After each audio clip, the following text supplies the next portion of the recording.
Fantastic. Okay. Today, we're finishing up talking about religion and ethics, and so here is a related topic: natural law theory. Now, natural law theory is not explicitly religious in nature, although many natural law theorists will assert that the principles that guide our valuations of right and wrong are ultimately supernatural. That is, they are ultimately religious. Um, but that's not exclusive, right? I mean, there are many people who say, well, universal reason, and we'll talk about all of that. But what is natural law theory? And natural law theory is a family of philosophical and or religious theories that state humans have inherent rights, responsibilities, and moral value. So these are facts about human nature, or they are facts about the world or the mind of God. And it's based on the idea that these values are universal. They apply to everyone, and they could come from God. They could come just from the nature of the world itself, or from some sense of universal human reason, rather than from culture or custom. So yes, natural law theory. So on the one hand, natural law must be distinguished from written statutory law enacted by a state. And that's an unproblematic view. I mean, legislatures are authorized to write laws, and they write laws, and these laws become statutes or regulations. And that's not philosophically problematic at all. But that's not what we're talking about. Also, we are not talking about laws of nature in a scientific sense, that is, propositions expressing the regular order of certain natural phenomena, like the law of gravity or the law of thermodynamics or the law of electromagnetism or Boyle's law or any number of scientific laws. So don't be confused here. When we say natural law, we're not talking about laws of nature per se. We're not talking about science. Generally, theories of natural law will have the following four characteristics. One, there is a moral law that is grounded in human nature. Humans cannot flourish unless they follow natural law. There are certain things that are good for humans to do because that is in their nature. An act or character trait is right if it leads to human well-being and human flourishing. So how do we know? Well, if human communities engage in certain types of activities, they flourish, and if they neglect to do so, they fail. So the moral law is grounded in human nature. So it's a fact about human nature.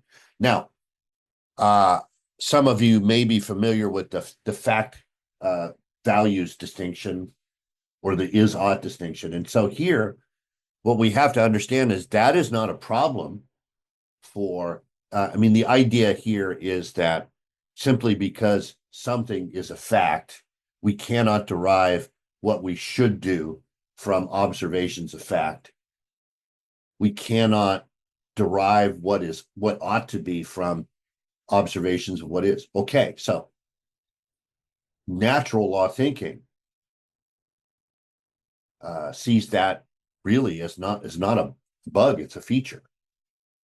That we begin with a factual observation of how the world is, or how humans act and how humans behave, And from that, we derive codes codes of behavior, recommendations for how human beings should behave. And to me, I just tell you frankly, that seems to make a lot of sense.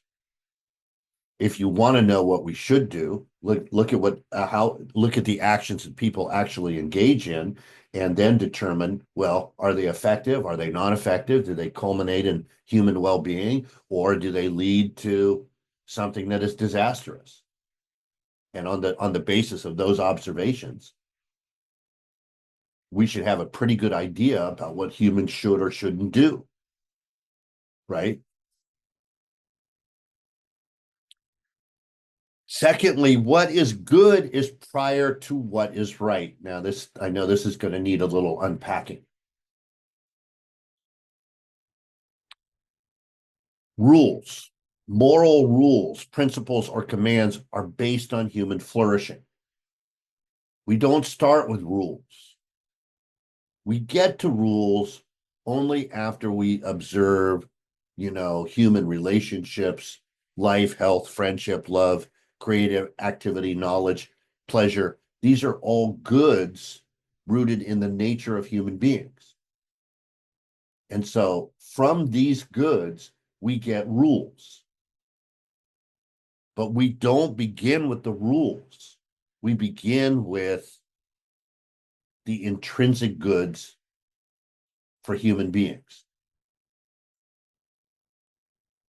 Third, most human beings are capable of knowing and understanding at least the most fundamental and important moral truths. So most human beings are capable of this, not all. Cognitive deficiencies or just, imagine somebody that is on the psychological margins of behavior, a sociopath or psychopath. Simply, they're outside the realm of what is possible in terms of talking about moral theory, because they simply don't understand or refuse to understand, right? But the vast majority of humans are capable of knowing and understanding the most important moral truth, because moral truths are accessible by reason, and most people have some capacity for reason. That said, these things aren't always obvious, and people may still need moral instruction. So it's not, we can have some idea about what is good, but we're going to have to study this, and we're going to have to think about this, and we're going to have to use our faculties of rational judgment about what behaviors are good and are not good. And this is going to take effort and perhaps moral instruction. 4, the moral law is universal because human nature is universal. We're all the same. Now, this man, obviously, if you look at different cultures and different ways of being, there are a multitude of different ways to be human, for sure.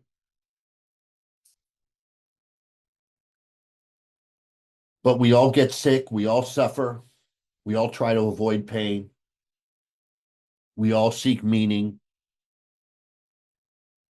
Environmental contingencies and circumstances will differ. And so we will organize our societies in radically different ways. But we're all trying to, like we're trying to avoid death. We're trying to it's not a great thing to be eaten by predators. We have to take care of our children and nurture and cultivate them. We have to be able to communicate with each other effectively. So yeah, the moral law is universal because human nature is universal. Now, does this mean that every culture should look the same? No. There are a lot of different ways to get to the same outcome. There are a lot of different ways to raise children in a way that is effective, perhaps. There are a variety of different sexual arrangements that are performative in the same way, right? Um, there are there are so many different permutations of cultural adaptations to different environmental context and different circumstances and geography and history and all of that stuff. Yeah. But at its foundation, we're all human, right? So while there might be significant cultural and environmental differences among communities, the nature of human flourishing is pretty much the same everywhere. And you know it when you see it, right? Different societies take different paths to get there, but you know it when you see it. So exactly how do we determine what the natural law is? And this is a problem. This is a problem for all natural law theories. How do we know what principles we're supposed to follow? And so here it gets kind of messy, but there are, right, most people agree or will try to determine what the natural law is in one of the following ways. Okay, so one, the most basic, I think, rational inquiry and human reason. We just look at things and we try to understand things. We observe phenomena, behavioral phenomena. We go like, oh, there's certain principles at work here.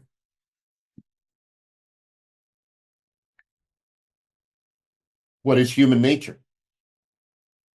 And so from that fact, and again, uh, the is-ought distinction does not apply for people who believe in the natural law. What human beings are determines what they should do. And that's just a basic principle of natural law theory. So as we come to better understand human nature and human behavior and human psychology and economics and sociology and all of those things, we will know what we should do to get to some conception of human flourishing. There's just certain things that, I mean, we know there's just certain things we shouldn't do. Should we poison the water supply? No. Like, no, we shouldn't. Should we toss our children off a cliff? No.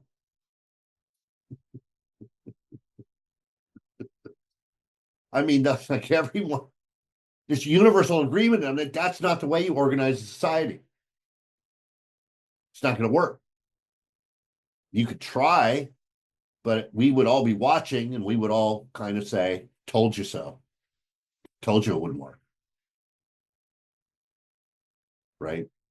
So we explore the nature of human beings through reason and through observation and develop principles like, hey, this is what we should do. And in this way, we can derive the principles of natural law. Two, observation of nature. And again, very similar. We look at human behavior. Once we assume that rationality can help us, and that's a big assumption epistemologically, right? Because there are people who say, well, rationality isn't all it's cracked up to be. And there are certain cognitive limitations on what we can and cannot know. That's all true. How much does that matter? I don't know. But I mean, it does matter. But like philosophers like Aristotle and Thomas Aquinas said, look, you can look at human social behavior and understand what types of goods should be sought. It's good to be wise. It's good to be courageous. It's good to be compassionate. You got to argue with that? Really? I mean, you could. I mean, you could be, an extreme moral subjectivist or cultural relativist, but really, like, compassion is not good. Or wisdom, it's good to be stupid. I mean, and here, I mean, to use the technical definition of stupidity, the stupid person is the person who not only makes decisions that harm themselves, but they're of no benefit to anyone else. They actively harm other people as well. That's good. That's something that you should cultivate in your society. That's ridiculous. I mean, you could sit in a classroom and assert something like that, but in your actual life, no, you don't want to be around stupid people because they hurt you. and they don't benefit themselves and they don't benefit you. It's almost better to be in a room filled with criminals and robbers, because at least they are rational. They know that they're harming you, and they're at least they're bettering themselves. But the stupid person has it's the worst of both worlds. They harm themselves through their poor decision making, and they harm you. That's the worst, right?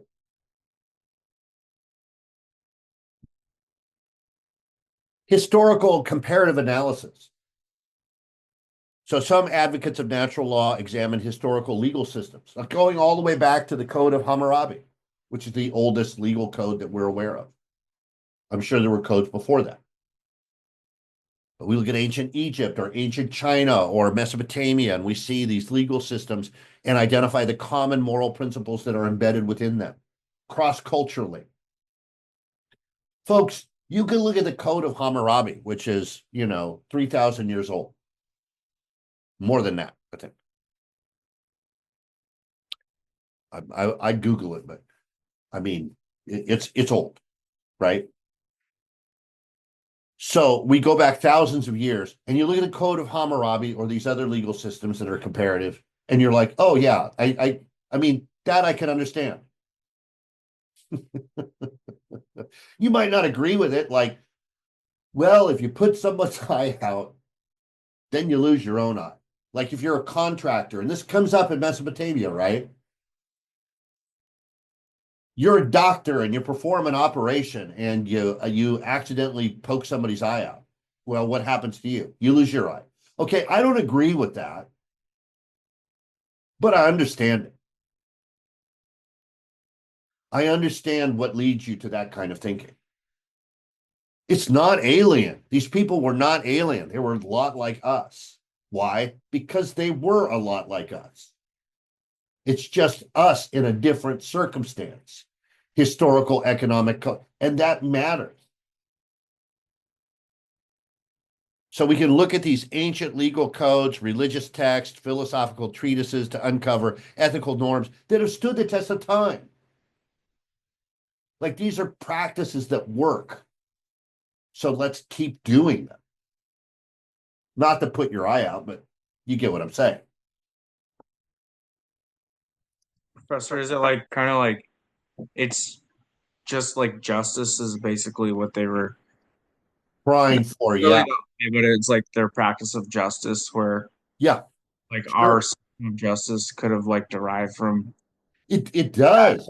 Yes, from the absolutely. eye for an eye, and then it eventually leads to less like barbaric type of practices. As societies work these principles out, we refine them over time. But you don't throw the baby out with the bathwater. You don't try to start an entire legal system over from scratch. Like, even if you were to build a new society, you wouldn't say, hey, maybe it's just good to arbitrarily throw people off a cliff. Mm. You know what I mean? No, we look at history, and yeah, we may think that some of these things are barbaric, but that's just because a lot of time has passed and we've tried other ways of doing things, and we've perfected these principles of justice. Now, does that mean we can create a perfect system of, no, we're human, right? And we make mistakes.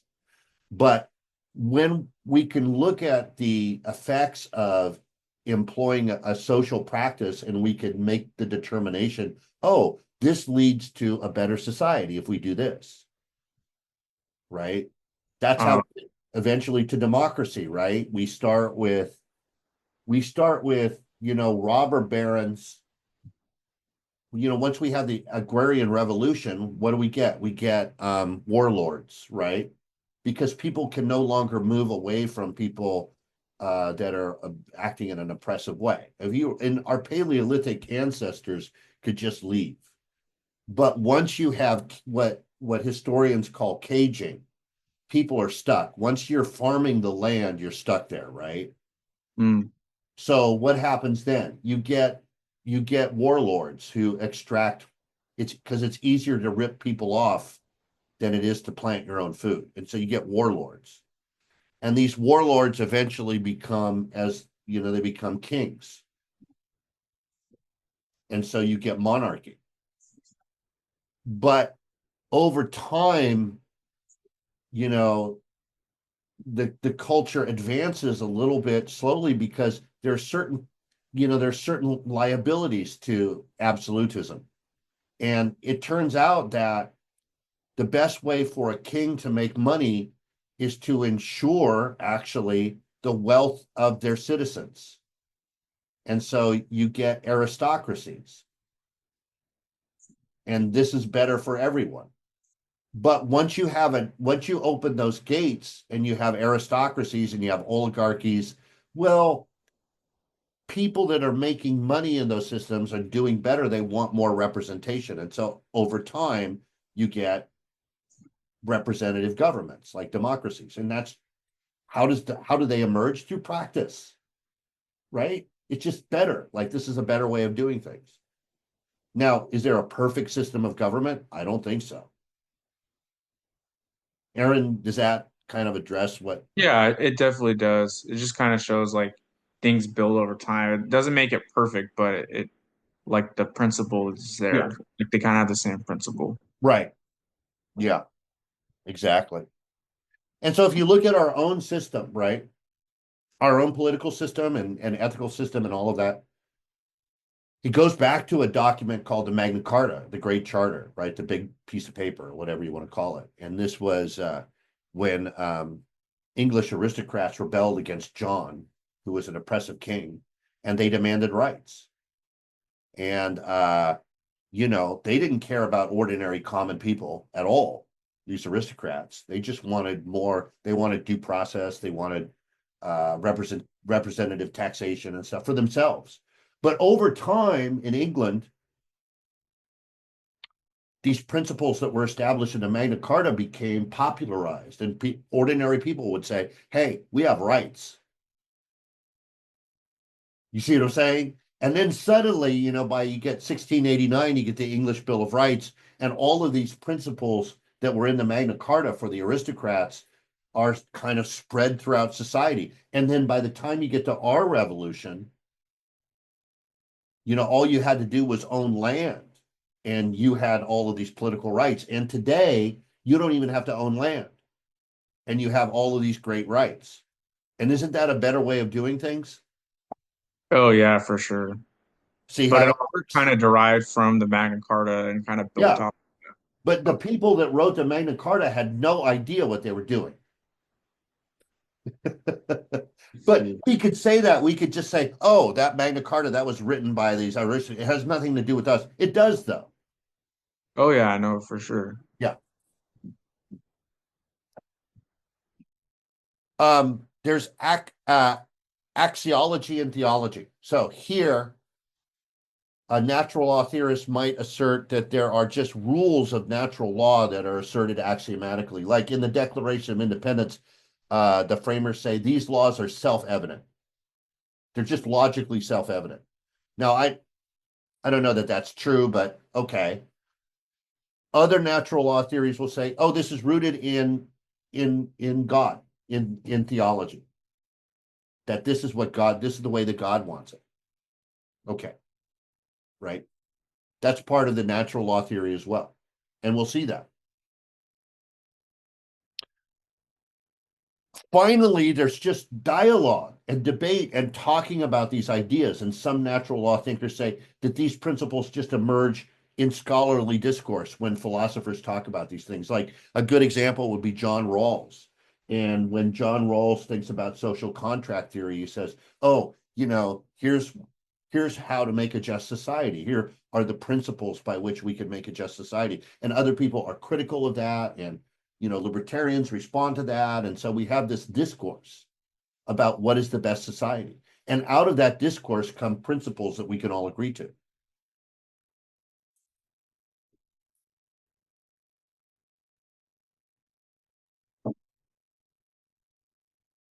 Okay, so let's talk about the history because we have to.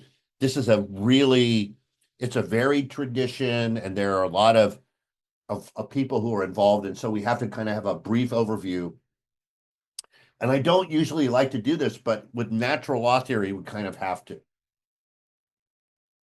Is have a brief overview of the advocates of natural law theory. How did we get to where we are today with these ideas of natural law theory? And I think that really the first articulation of natural law really kind of goes back to Aristotle. and Aristotle argued that we have to look to nature for guidance about how to organize human communities. And natural justice, there's a natural sense of justice in the world that makes the concept of justice universal for everyone. And Aristotle really believed that.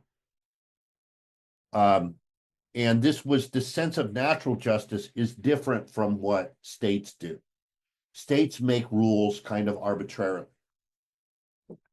And so when we talk about the kind of justice that you get in a court, well, that is a process of decision making for resolving disputes made by individual judges and citizens and all of that stuff. And that's really imperfect.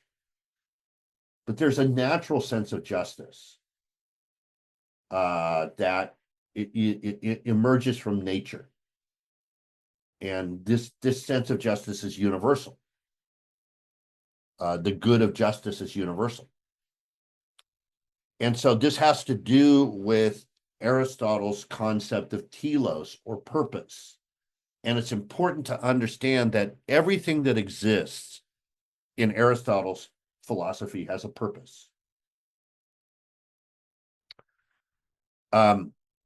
So think about a knife. A knife has okay, how does a knife get to be shaped like it is? Because it has a purpose, and the purpose of that knife is to cut. And so the knife has to take that shape. In a way, the purpose causes the shape of the knife, right? And so everything has its own purpose, its own end. And when we talk about human beings, we have a purpose too in our nature. And our telos, our purpose is to use our reason, the capacity for reason, to achieve happiness. The word that he uses is eudaimonia. And it's an important word to know.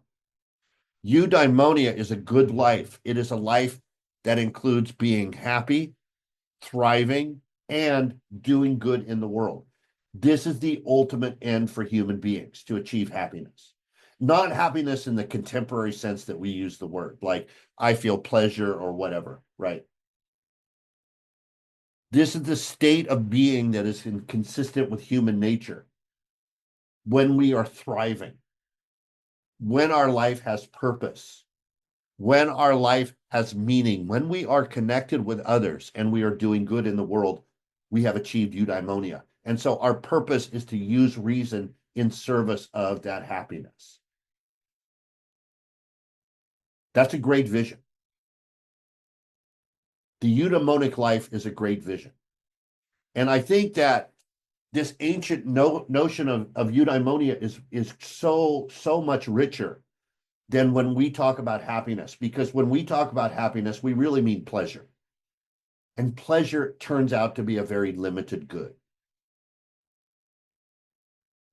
Okay.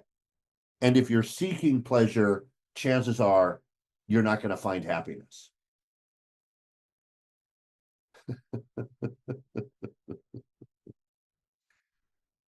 The Stoics. The Stoics were actually the first philosophers to use the term natural law. Okay. They argued that the legal systems of different nations were reducible to the dictates of a rational and purposeful order in the universe, that the universe was governed by reason. And because of that, there are certain principles that we can understand, that we could grasp, about how humans should organize their life. So the Stoics were pantheists, and I don't know if you guys are familiar with this term pantheism. But pantheism entails a belief that God is everywhere. God is real, but God is everywhere. And God is present in everyone. So in a way, it's God is the cosmos, right? And so the universe works according to reason, because reason and God, I mean, in a way, are the same thing. Human beings who are part of the universe, because we're part of the universe, we can apprehend the logos of nature, that is the reason of nature.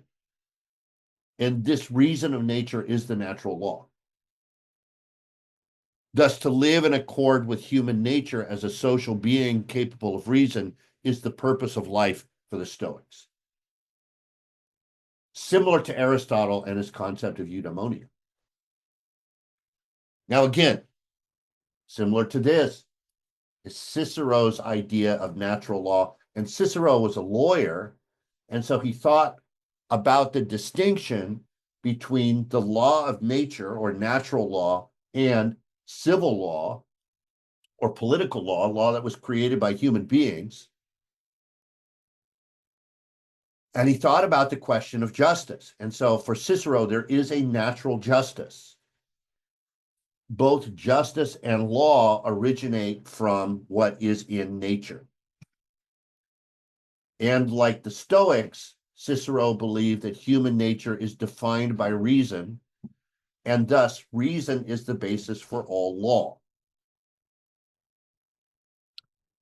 In fact, the very definition of the term law is about choosing what is just and choosing what is true. And this is the essence of virtue. And virtue is the most important thing that a human being can cultivate. Virtue is nothing more than the practice of acting according to the law that arises from reason. And so in a way, you're conforming yourself and your behavior to the dictates of natural reason. You are doing what nature intended you to do.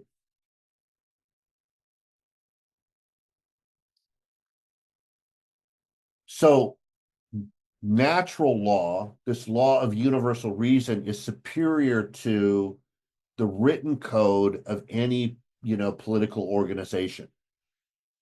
And we should always kind of, and Dr. Martin Luther King is going to make the same kind of argument, kind of based on Cicero here, by distinguishing between the natural law and human-made law. And so the natural law is right reason. It's consonant with nature. It's common to everyone, and it's constant and eternal. And most importantly, natural law obliges us to contribute to the general good of larger society. And so here, Aristotle, the Stoics, and Cicero are in agreement. It is in our nature to do good. And we kind of have a moral obligation to do good. So we can't just sit alone and contemplate the nature of the universe. We have to get out into society, and we have to become involved, and we have to work for the general good of everyone.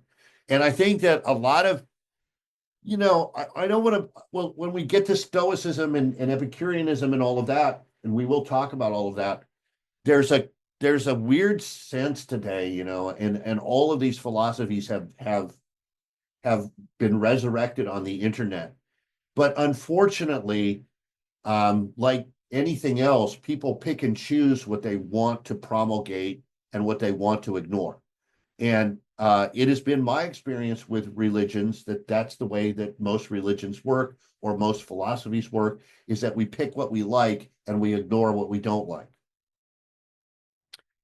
And so there are a lot of people who are preaching, on their their TikToks or whatever, their podcast. Oh, you have to be self-reliant, and you have to, you just have to be tough and not let the world affect you. And that is not what these people are teaching at all. That is not what these people are teaching at all. You have to be involved with society, and you have to be actively working for what the Stoics call justice. Justice is one of the most important virtues. And so you have to find justice within yourself and within the community that you're working within. Natural law obliges us to contribute to the general good. It does. So we have to be involved with our community. It's not we ignore all this stuff, and no, not at all. Now we have to be realistic about what we can affect and what we can't affect, and that is a main principle of Stoicism for sure. The Stoic principle of apatheia, or indifference, that if we have to recognize what we can and cannot control, but a lot more is in our control than you might imagine, including how we treat other people and how society is organized. We have some say over that. Okay, Cicero in his in his Republic, which is his definitive work on politics, says there is indeed a law, right reason, which is in accordance with nature, existing in all, unchangeable, eternal. It commands us to do what is right, and it forbids us to do what is wrong. It is not one thing in Rome and another thing in Athens. It is one thing today. It's not one thing today and another thing tomorrow, but it is eternal and immutable for all nations and for all time. That's just the way that human nature works. And yes, different cultures will manifest different strategies to conform with these principles, but these principles are the same for everyone. And Cicero is a Roman, and Rome is an empire that straddles many different cultures and many different peoples. But for Cicero, human nature doesn't change.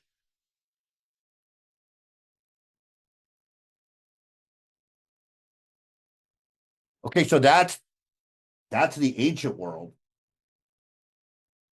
Now, what about religion? Yes, there's a connection between the Western, not just the Western religious tradition, because we'll also see that in the Eastern religious tradition, there's natural law as well, or something akin to it, at least. I'm not an expert, but there are similarities. So what about religious thought? St. Augustine, one of the biggest influences on early Christianity, this figure from North Africa who shaped Christian doctrine. St. Augustine believed that the natural law was part of God's divine order and was inherent in the order of the universe. That's the way that God created the universe. And he argued that humans had lived freely under natural law before their fall into sin. And of course, if you're familiar with Augustine, you know that the doctrine, he's a big advocate for this idea that humanity has fallen into corruption, into sin, all of humanity. But before that, humans lived in conformity with the natural law. The monk Gratian equated natural law with the revealed law of the Hebrew and Christian scriptures. And for Gratian, the most important principle of the natural law was the golden rule, to treat others as we wish to be treated. And that was a universal principle that applied to everyone.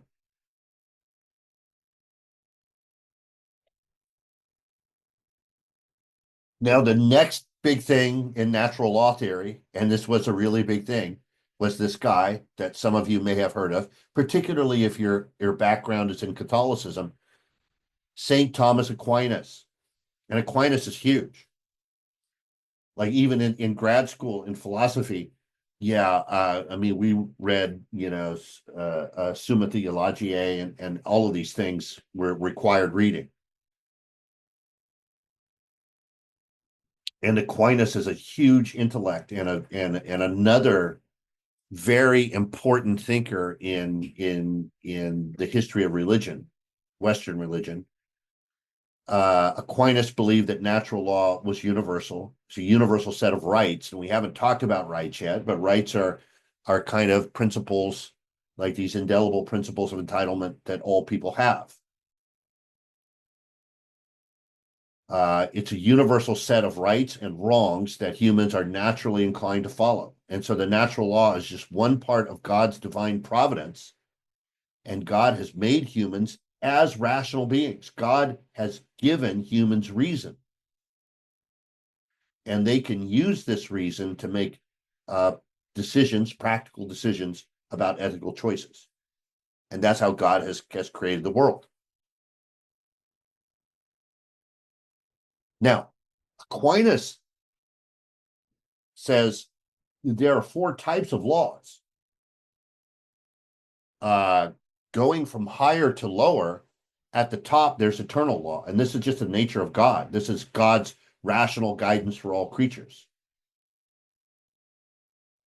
This emanates directly, I think, again, I mean, I'm not a theologian, but this emanates directly from the nature of God. And the nature of God is rational. Because how do we know that? Because human beings are rational, and God made humans rational so they could understand and participate in God's nature. Under the eternal law, the kind of nature of God itself, there's divine law, and that's the part of law manifested through revelations in the Christian scriptures. And so here we have, by the time of Augustine, of course, we have a canon that's set, and the Hebrew scriptures and the what we refer to now as the New Testament, although a more comprehensive version of the New Testament, because in Protestantism, some of those books don't make the cut.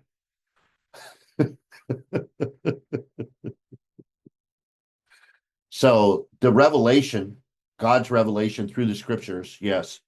And then the natural law is right below that. And this is how rational creatures understand this, right? How we use our sense of reason to understand the operations of divine law and eternal law. Do we get everything right? Probably not, but we're trying. And we have some capability here. And then underneath all of that, or below all of that, in the hierarchy, is the human law. And this is derived both from divine law and natural law, but the law may be variable in accordance with time and circumstances in which it is formulated. It's not eternal. It depends on a lot of things. And but what do we try in our legal systems? We try for justice. Is justice ever instantiated in a court? No, but we try.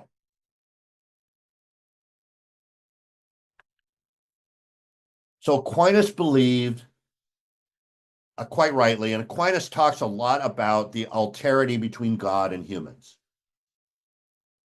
And again, okay, I'm going to say this. Remember, in this class, I approach theological doctrines and text, even biblical text, as just writings that we can understand historically. Okay, that's what we do in philosophy. So we we look at we look at these texts in a historical context, and we comment on them just like we would comment on Beowulf or the Epic of Gilgamesh or any other, or the Iliad or any other historical text, right? In religion, in theology, there's the assumption that these texts are revealed, are univocal, speak with one voice, and culminate in things that are consistent with church doctrine. We don't do that in philosophy. Now, that may all be true. All of this stuff may be true. I don't know. Maybe the angel appeared to Muhammad in the cave and wrote the holy surahs of Quran on his heart. Maybe Moses went up and came down with the command. I don't know. I don't know any of that. Is that true or not? I don't know. But when we do philosophy, these texts are not privileged. So we just look at these texts as text, right? And the doctrine that God is infinite, is manifest everywhere in the universe, and is omniscient, and that is a very late doctrine. That in the biblical text, particularly in the Hebrew text, God is manifest as a person with limited knowledge and foresight and all of that other stuff. Okay, Yahweh, that God. And in fact, is one of numerous gods, because this tradition is not, strictly speaking, monotheistic. Okay, don't throw tomatoes at me, please. I'm just telling you that this is where the data, this is what the data shows. Now, if you walk a faith path in a tradition, I respect that, and that's great. And we can do that simultaneously. We can look at the text critically, and we can look for evidence and textual and the academic consensus and all of that. And simultaneously, we can walk a faith path. That is perfectly okay. But in philosophy, we're looking at this critically. Okay. So Aquinas believes that God is completely opaque because God transcends us infinitely. And so how can he communicate with us? Well, God communicates with us through analogy, basically. Kind of like you would talk with kind of like you talk with your dog, right? Your dog can't understand quantum physics, but you communicate with your dog in an effective way as you can, in the only way your dog can understand. And I mean, I know that's probably a bad metaphor or comparison, but there's a lot of distance from Aquinas's point of view. There's a lot of distance between us and God. And so God does the best God can with us. So we can't know the divine law. We just can't. We can't understand it. Even if we could know it, we couldn't understand it. The eternal law and the divine law. But God has given us the ability to reason. And so there's a spark. There's a little tiny spark in us that can comprehend some things. And so we can participate in the divine law, not completely, because we're human and we're corrupt and we don't understand, but we can get something that is real, right? By using reason. And so in this way, we participate in the divine essence. And that's amazing for that. Yeah, I mean, think about that.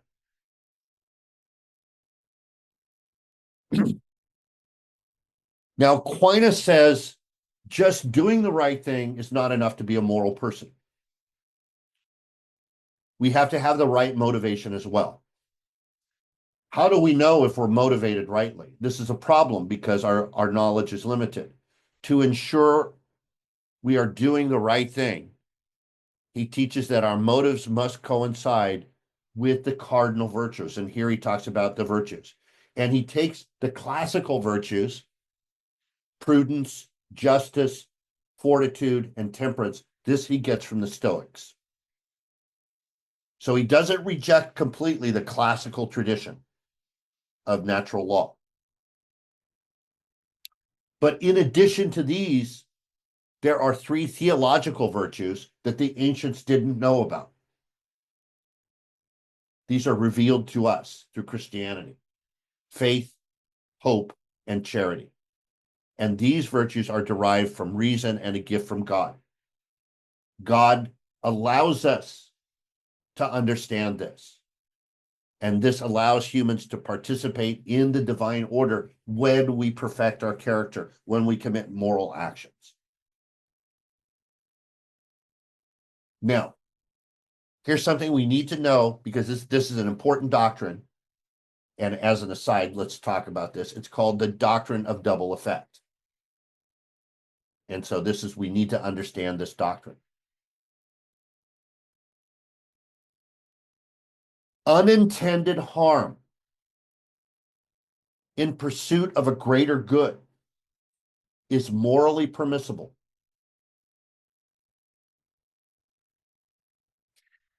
It can be moral. It is acceptable to perform a good action that produces a foreseeable negative side effect or consequence, as long as the negative effect is not intended. So let's look at an example. Administering a pain medication that might hasten a person's death is morally permissible when we're dealing with a terminally ill patient. Why? We're giving a medication that could kill that person. Why isn't that murder? Because we're not trying to kill them. What are we trying to do? We're trying to lessen their pain, and that's morally good. Is it foreseeable that we're taking a risk of killing that person? Yes. But according to the doctrine of double effect, that risk is justifiable because we're not trying to kill them. We're just trying to alleviate their pain. Everybody understand?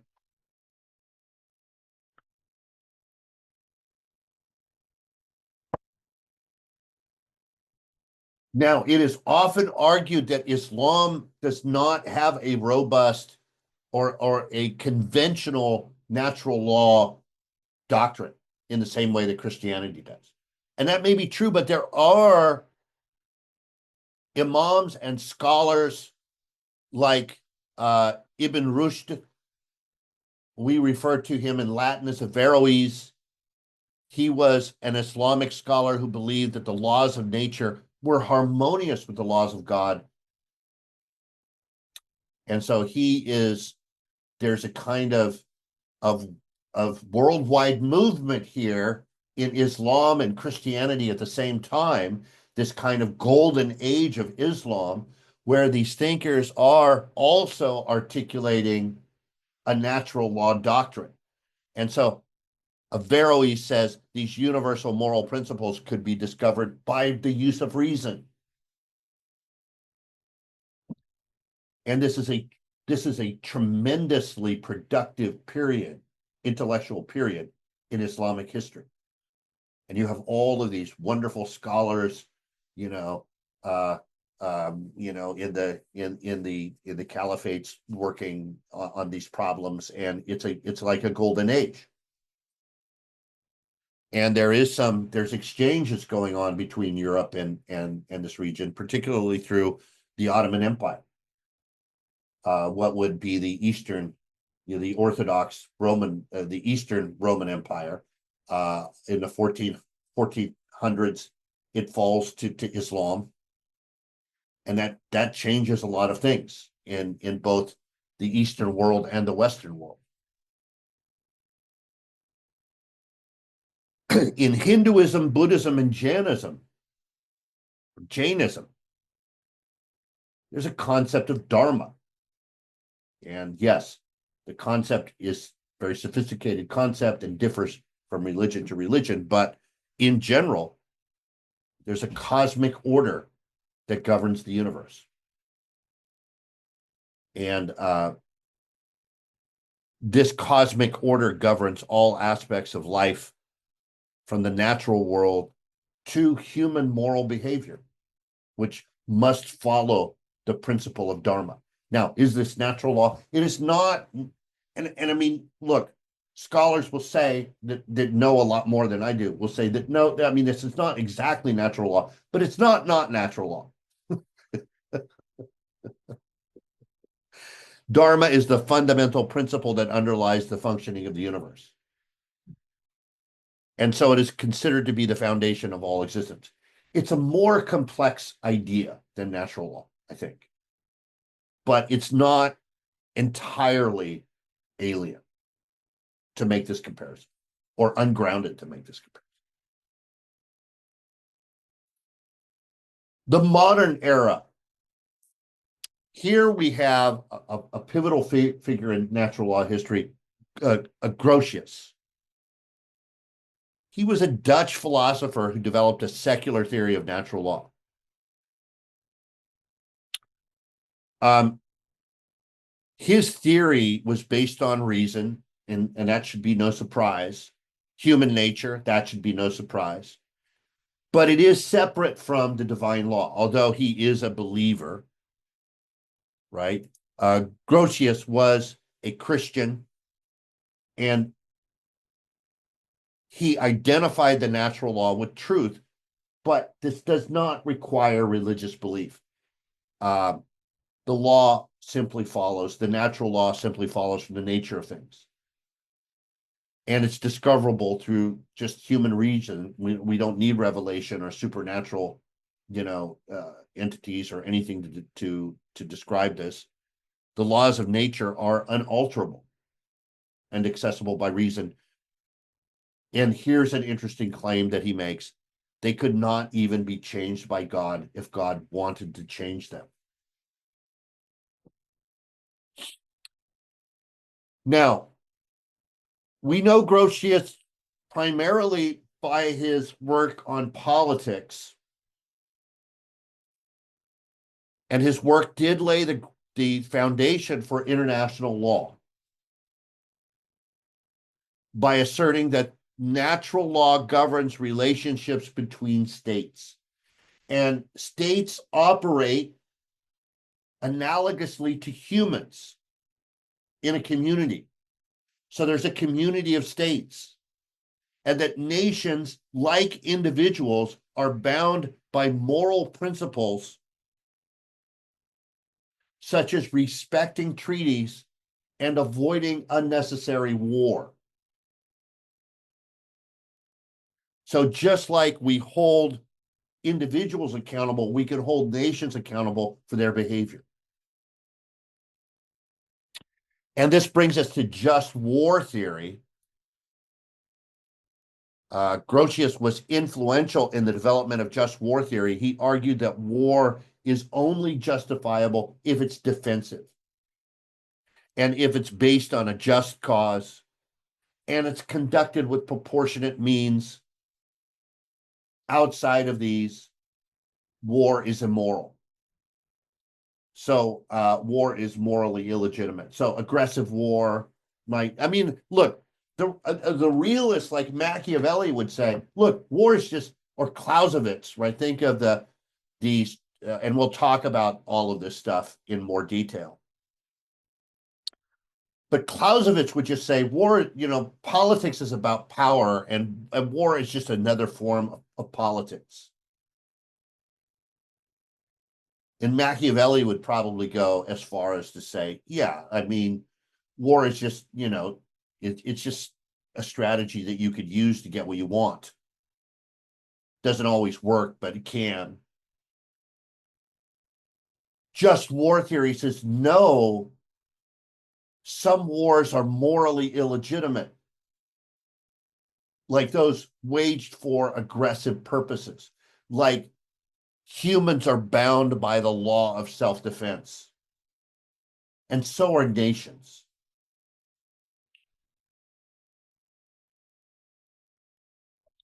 Further, if you're forced into conducting war, you have to do so within certain moral parameters. Like you have to distinguish between combatants and non-combatants. And we will talk about this at great length later in the course when we talk about violence. Here's a great quote. A man cannot govern a nation if he cannot govern a city. He cannot govern a city if he cannot govern a family. He cannot govern a family unless he can govern himself.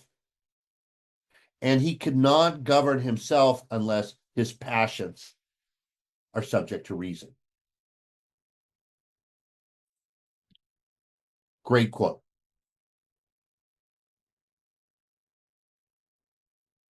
Social contract theories. Social contract theories and the natural law. So here we take a big step forward in time, and we think about John Locke. John Locke was essential to the framers of the American Republic. Locke's political work.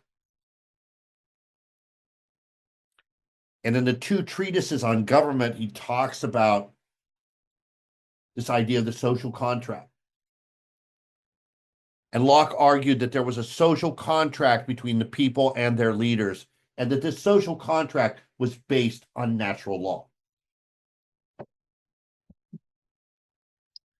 So he began his analysis by imagining a state of nature, and other people like Hobbes had done this. And Hobbes also, I don't have Hobbes here, but Hobbes also, we'll talk about Hobbes when we talk about social contract theory.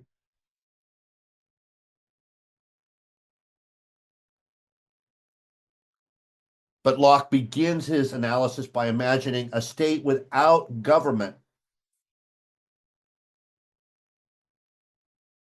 Now, we have to be careful here because it's not like Locke actually believed that humans had ever lived in a state without government. But it's essential to Locke's ideas to see what he's doing. He's creating a thought experiment. He's saying, look, what would the state of nature be like? What would a state without government be like? And for Locke, the state of nature, even if it is pre-political, is not pre-moral. There is a kind of universal moral law to the universe. And why is that? Because God has given everyone the right to life, liberty, and property. And other people, even in the state of nature, even without government, other people must have a duty to respect these rights. So this is the way that God has set up nature. So even if the government collapsed, even if we were thrust back into the state of nature, well, it's not that bad because God has given us the right to life, liberty, and property. Now, Hobbes comes to a completely different conclusion. He says, look, if there was no government, we would be at each other's throats. But even Hobbes says there's a legitimate right in nature of self-defense. And this is the basis for his social contract.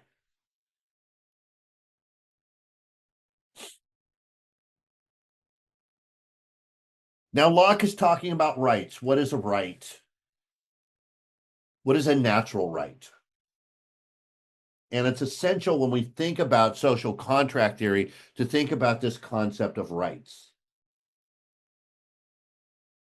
Natural rights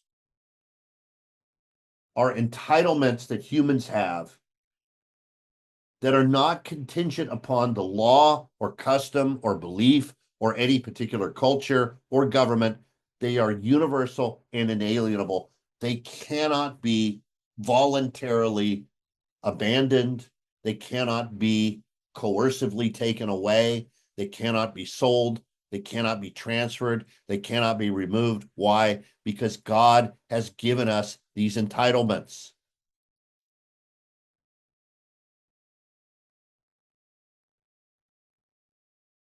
So if we live in a world where God has given us the right to property and the right to, liberty and the right to life, the question comes up, why do we even need a government?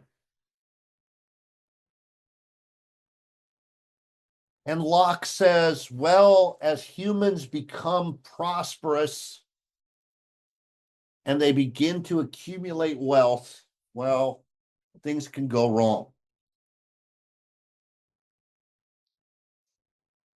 When we pursue private property and we accumulate that property, well, this creates the opportunity for theft and disputes of ownership. So we do need a government.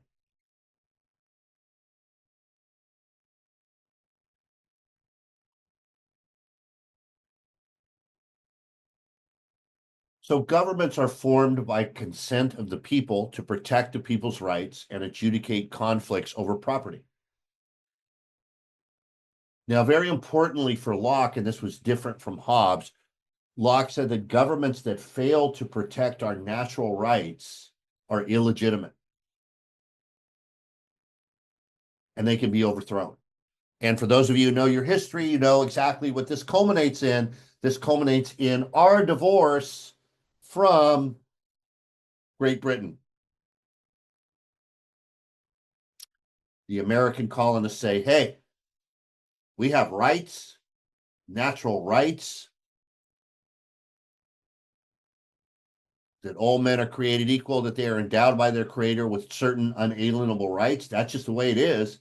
And the Parliament of England and the Hanoverian king who sits on the throne are no longer a legitimate government because they're no longer protecting our natural rights. So see you later.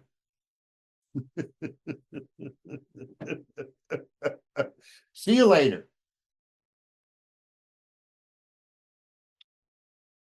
Now, later we find Mahatma Gandhi, and Gandhi believed that humans had an innate sense of right and wrong, a universal sense of right and wrong. And he believed that natural law was the basis for a just society, and that all people should be bound by these principles of justice. Gandhi believed that people should follow the principles of truth and nonviolence. And he called these Satya and the Ahimsa.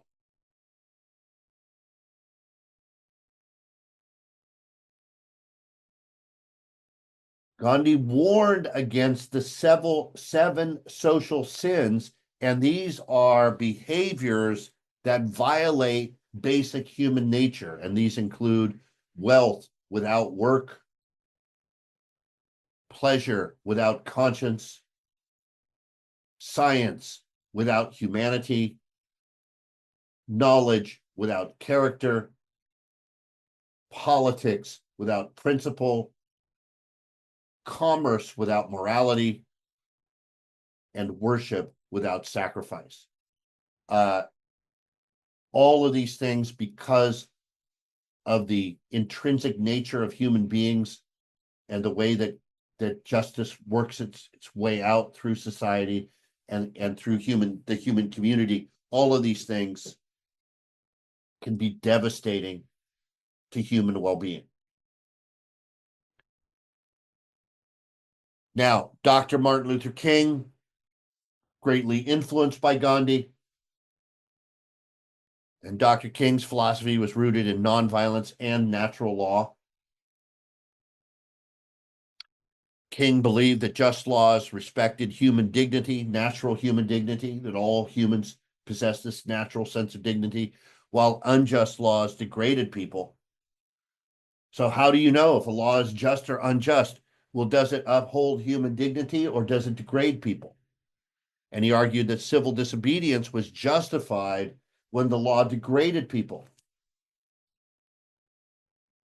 And so when we look at letter from a Birmingham jail, and I'll tell you as an aside, on the break I was in Tennessee, spent a little time in Tennessee. I was in Nashville, and we drove to Memphis, and I did get to see the Civil Rights Museum, which was astounding. And they had purchased the museum purchased the hotel where Dr. King was assassinated, and you at the end of the tour you go up where the balcony is, and I mean it was just incredible. And they have a recreation of the jail cell that Dr. King wrote, this letter from a Birmingham jail, and it's just amazing that you see the bars and the bunk where he's in this tiny cell, and he's writing this and smuggling it out. And here Dr. King says there are two types of laws. There are just laws and unjust laws. And you should always obey a law if it's just, but if it's unjust, if you have any respect for the law at all, you have to break that law. You no matter what the price. And that's what the natural law says.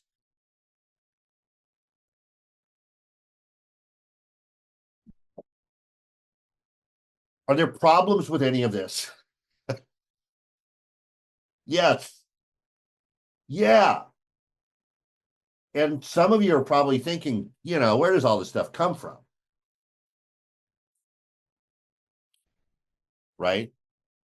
What are some of the problems here? Well, in light of the fact that people have interpreted nature differently,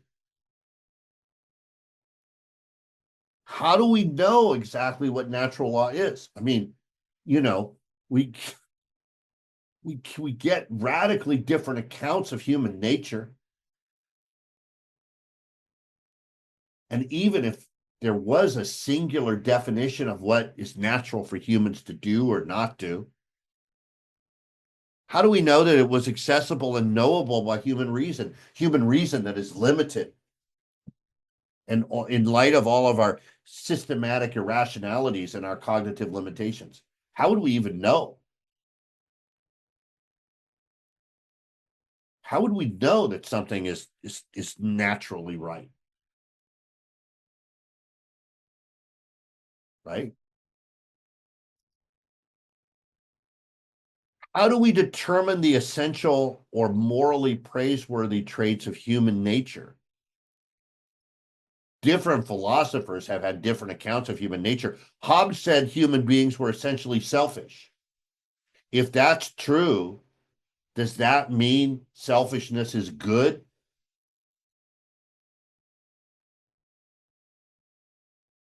It is questionable that behavior in accordance with human nature is morally right.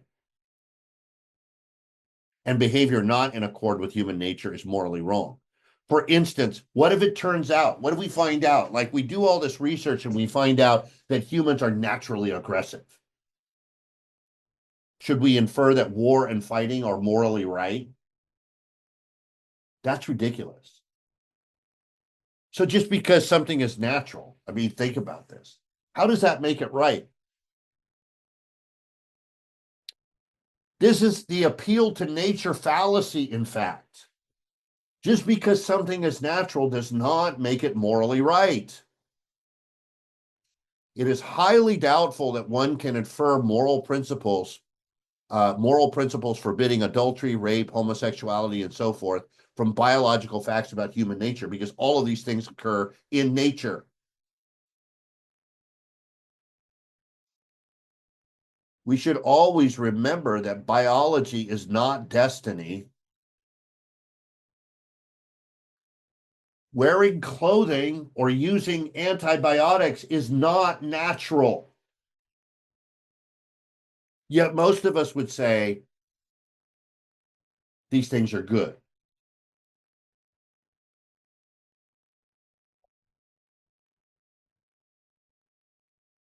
Further, critics argue that it is doubtful that the inherent nature of Homo sapiens establishes laws of behavior for humans in the same way that it does for other animals. Because humans are far more complicated. It is especially difficult because so much of human behavior is shaped by the environment,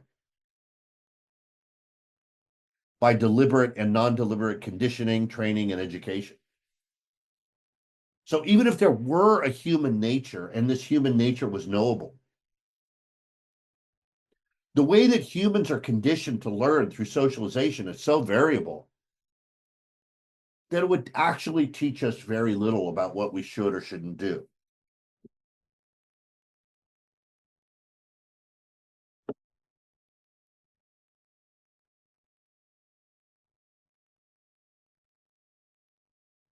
So this brings us to legal positivism. And this is an argument essentially against natural law theory. Legal positivism says that there is no inherent or necessary connection between law and morality. There just isn't. Positivists argue that the validity of a law stems exclusively from social facts. Laws are human creations that have been enacted by the authority of some state legislative body. Outside of that, there is no law. That's the only law that we can speak of. Like when we talk about law at all, we're talking about a statute that has been enacted by some political organization, some legislative body. Without a state, there is no law.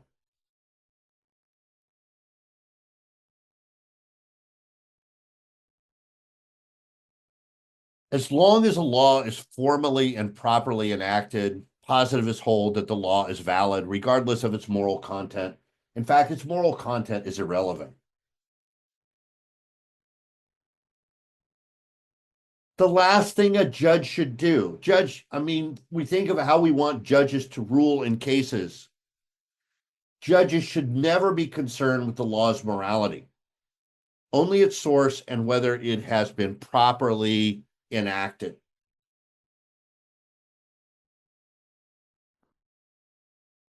In fact, positivist thinkers like John Austin and H.L.A. Hart argue that trying to evaluate a law's morality would undermine judicial objectivity and lead to inconsistent rulings based on the judge's subjective moral views. Do we want judges using their own sense of right and wrong, which can vary?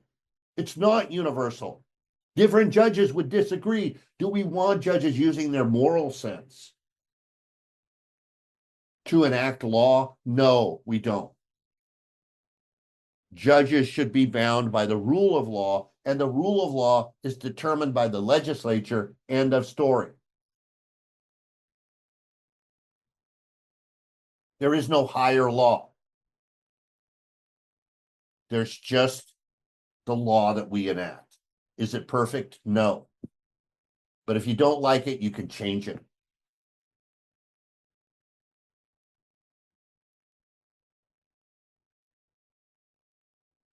Positivism argues that there is no natural law, so there cannot be any natural rights.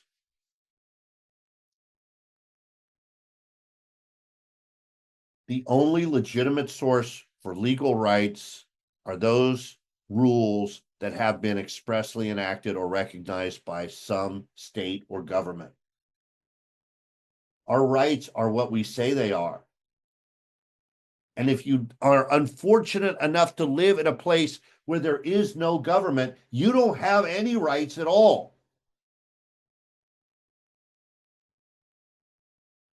Rights are socially constructed rather than being based on divine commandments, reason, or human nature. We just get together and we say, oh, here's a list of what you are entitled to. End of story. Jeremy Bentham, in fact, who is well known or most known from founding utilitarianism, but he was a big critic of natural rights theory. And he said natural rights is just nonsense. In fact, it's worse than nonsense. It's nonsense on stilts.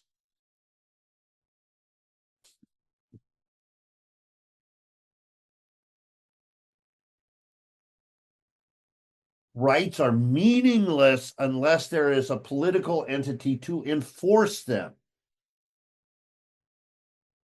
It makes no sense to talk about my rights unless there's a government that is capable of enforcing my rights.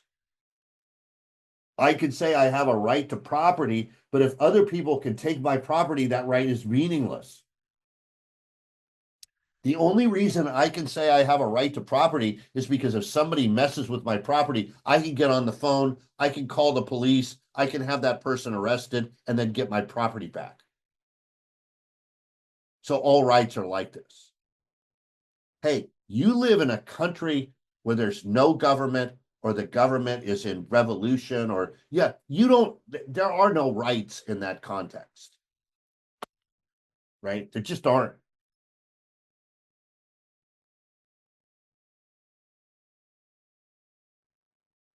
Now, of course, positivism also has problems.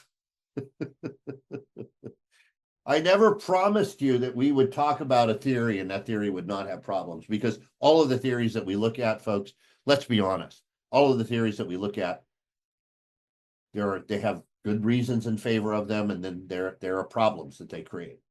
All theories create problems. And so, yeah, here's some of the problems associated with legal positivism. Under legal positivism, even laws allowing slavery or religious persecution could be valid if they met, if they were duly enacted by a legislature. Wow, that seems horrible. I mean, just there's something repugnant about that you could have a legal system that said that slavery was okay, or that, right? I mean, that just, or some type of religious or political persecution was acceptable. So the National Socialists came to power in Germany. I mean, the fascists came to power in Italy through extra legal methods, but in Germany they voted for Hitler's party. Now, it is true, this fact is often kind of overblown, because in the subsequent elections the National Socialists did poorly. But there were conservative lawmakers who thought that Hitler could be controlled in the Weimar Republic, and they welcomed him. So, I mean, technically it is true that, I mean, Hitler did come into power democratically. So does that make it right? See what I'm saying? The legal positivists would have to say, yeah, if you elect Nazis, you get Nazis.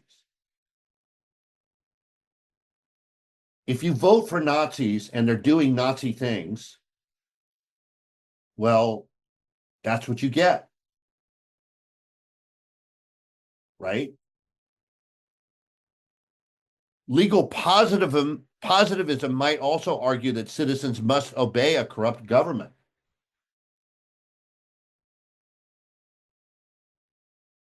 So there's no room for civil disobedience in the way that Dr. King said. If that's what the law says, that's what the law says. You have to follow it. And that to me just seems real limiting, right? Because there are times when you want to say this law is unjust or unfair. And so those are some of the problems attached to legal positives. Not all, but some of the problems. Well, all right.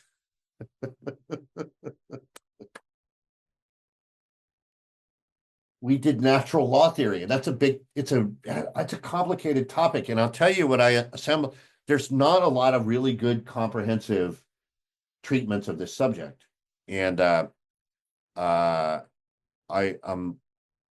just like, and I think it is important because the natural law theory, although it's never been the kind of dominant theory in this in talking when we talk about natural law theory, yeah, I mean it's always had its proponents, but I think it is very influential, and some of its intuitions just seem right. So okay, thank you so much, and the next time we meet, we will be getting into the big guns of moral theory, and by that, of course, I mean utilitarianism, deontic ethics, and virtue ethics. And we'll start with utilitarianism, and I will see you then. So thank you so much. And Aaron, thank you for your comments and your question. And I hope that you guys enjoyed the lecture.